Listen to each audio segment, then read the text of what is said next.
मैं खुश हूं या उदास हूं, इसका एहसास सबसे पहले मुझे होता है। वो एहसास जब मैं किसी को व्यक्त करता हूं, जब उस बात को मैं किसी से बताता हूं, साझा करता हूं अपनी परेशानियों को, अपनी समस्याओं को, तब जाकर इस बात का अनुमान या ज्ञान किसी और को होता है। तो हम अपने दुखों को, अपने समस्याओं को जब किसी से बताते हैं तो वहां पर बहुत मायने रखता है वो कि क्या वो समस्याएं हमारी सॉल्व हो रही हैं, क्या वो परेशानियां हमारी दूर हो रही हैं। अगर ऐसा हो रहा है तो आपका बताना कुछ पल के लिए वाजिब है, क्योंकि बिना बताए तो फिर वो सॉल्व नहीं होंगी। लेकिन अगर आपकी समस्याएं सॉल्व नहीं होने वाली हैं, अगर आपकी समस्याओं का समाधान नहीं होने वाला है, तो आप वहां पे रोएं क्यों? आप वहां पर चर्चा क्यों करें? आप जताएं क्यों कि आप परेशान हैं? क्योंकि आपकी समस्याओं को सुनकर, जानकर जो लोग उसका समाधान नहीं कर सकते, वो सिर्फ और सिर्फ या तो आप पर दुखी होंगे, आपसे चिढ़ेंगे, या फिर आप पर हंसेंगे। नमस्ते, मैं जय साहनी स्टार हूं और रियल रिपोर्टर न्यूज का आपका ये पेज और आपका यूट्यूब चैनल आप सबका स्वागत करता हूं, सम्मान करता हूं और बताना चाहता हूं कि अपने जीवन में हमेशा खुशहाल रहिएगा। हो सके तो चाहे भले ही आप अंदर से बदहाल परेशान हो, लेकिन उन परेशानियों का समाधान आपके खुशहाल रहने में है, आपके प्रसन्न चित्त रहने में है। अन्यथा आपकी समस्याओं का और ज्यादा दायरा बढ़ जाएगा और ज्यादा समस्याएं आन पड़ेंगी, आप समझ नहीं पाएंगे और वो बढ़ती चली जाएंगी। तो मैं आप लोगों को बस ये बताना चाहूंगा कि दोस्तों, इस जीवन में, इस दुनिया में बहुत सारे तरह के लोग हैं। सबने अपना अपना क्राइटेरिया, अपना अपना एक सीमांकन कर रखा है, दायरा बना रखा है। उस दायरे को वो तोड़ना नहीं चाहते हैं, उस दायरे से वो बाहर नहीं निकलना चाहते हैं।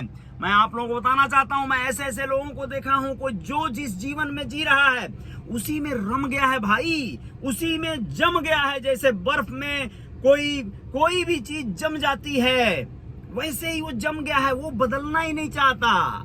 तो फिर आप उसे बदलने की जब कोशिश करते हैं तो वो कोशिश बहुत सारे समय जाया करने के बाद भी बेकार चली जाती है और फिर जय जयकार नहीं होती है। लेकिन कोशिश तो जारी रखनी चाहिए, हर हाल में रखनी चाहिए, करनी भी चाहिए। लेकिन किसके साथ करनी है, इस बात का निर्धारण भी करना होगा आपको।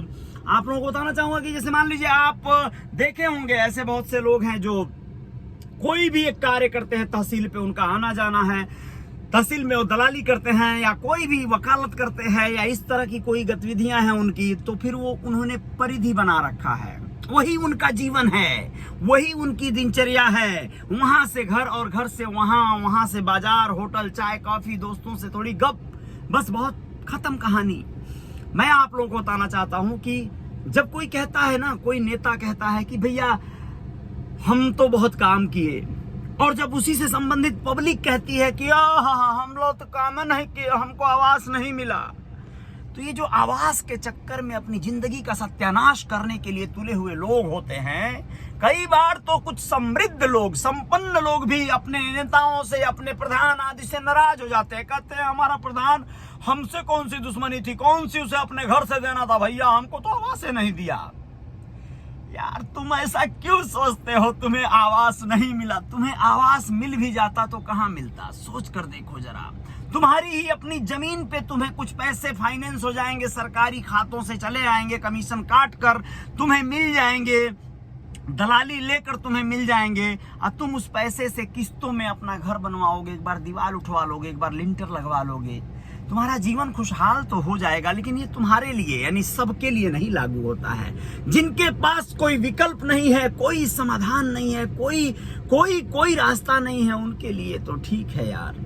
लेकिन तुम ऐसा क्यों नहीं सोचते कि तुम्हारा आवास तो अंबानी के घर के बगल वाली बिल्डिंग में होना चाहिए, या फिर तुम्हारा आवास तो सोनिया गांधी या राहुल गांधी वाले लाइन में होना चाहिए, 10 जनपद दिल्ली में होना चाहिए। ये सब क्यों नहीं सोचते हो यार? तुम जब ऐसा सोचोगे मेरे भाई, मेरे युवा साथियों, तुम्हारा जीवन बदलने लगेगा, तुम्हारे जीवन में जय जयकार हो जाएगी। और इसके प्रमाण भी तुमने देख चुके हैं यार, तुम्हारे सामने कई एक प्रमाण तो हैं। उन्हें ही देख लो ना। उन लोगों ने हमेशा सोचा होगा कि मेरी गाड़ी शाहरुख खान जैसी होनी चाहिए, तो वो सन ऑफ मल्लाह मुकेश सहनी बन जाता है। कोई नेता सोचा होगा कि मेरे गाड़ियों का काफिला मोदी जैसा चलना चाहिए, योगी जैसा चलना चाहिए, मैं उनके साथ बैठना चाहिए, मैं उनसे डिबेट करना चाहिए, तो कोई डॉक्टर संजय निषाद बन जाता है यार, कोई ओम प्रकाश राजभर बन जाता है। यानी आपकी सोच आपको बहुत ऊंचा लेकर जा सकती है, बशर्ते आप अपनी सोच पर आप लगाम न दीजिए, अपने सपनों को विराम न दीजिए। आप हर हाल में अपने सोच को ऊंचा रखिए, आप अपने आप को सर्वोपरि समझिए, घमंड न कीजिए, आप सबसे प्रेम कीजिए, सौहार्द बनाइए और क्षमा कीजिए लोगों को। लोग आप पर हंसते होंगे, लोग आप पर तरस खाएंगे, लोग आपको आंखें दिखाएंगे, लोग आप पर पता नहीं क्या क्या फप्तियां कसेंगे, माफ कीजिए। आप अपने जीवन के जय जयकार के लिए अगर आप बने हैं तो ये छोटे छोटे रास्ते के अवरोध हैं यारों, जय जयकार तो होकर रहेगी। तो शुक्रिया, धन्यवाद। आप लोग देख रहे थे, मुझे यहाँ पर सुन रहे थे। आप लोगों से अपील करता हूँ, जोरदार अपील की, शेयर कीजिए अपने इन वीडियोस को और फॉलो कर लीजिए मेरे पेज को और सब्सक्राइब कर लीजिए मेरे YouTube channel real reporter news star को। वैसे अजय साहनी स्टार ब्लॉग पर भी आप मुझे देख सकते हैं, सुन सकते हैं, और बहुत जल्द बहुत सारे अलग अलग चैनलों पर बहुत सारे कंटेंट हैं। आप लोगों के बीच ऐसे ही आते रहेंगे। जय जयकार तो जारी रहेगी। जीवन का कार्य है जय जयकार करना। आप लोगों के बीच में रह के आप लोगों के जीवन को बदलने का प्रयास करते रहेंगे, आपको हंसते रहेंगे, हंसाते रहेंगे, आपको गुदगुदाते रहेंगे, तभी तो जीवन की सार्थकता समझिए संपन्न होगी, तभी तो जीवन सफल कहलाएगा हमारा। हम इस कार्य के लिए ही आए हैं दुनिया में, आप लोगों के साथ यही जय जयकार जारी रहेगी। शुक्रिया, धन्यवाद, नमस्ते।